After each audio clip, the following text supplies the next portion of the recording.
Salam sejahtera bagi kita semua. Shalom. Saya Muhammad Ramdan Pomanto, Dani Pomanto, Wali Kota Makassar.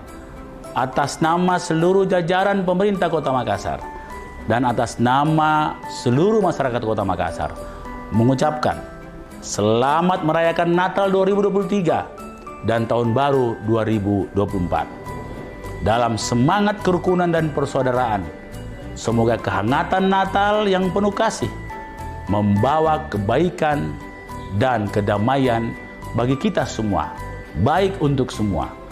Serta mari kita menyambut Tahun Baru 2024 dengan optimis. Semoga tahun 2024 membawa kebahagiaan dan kesuksesan dan berkat yang melimpah serta keselamatan untuk kita semua.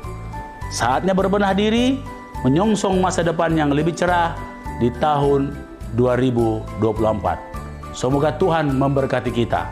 Shalom.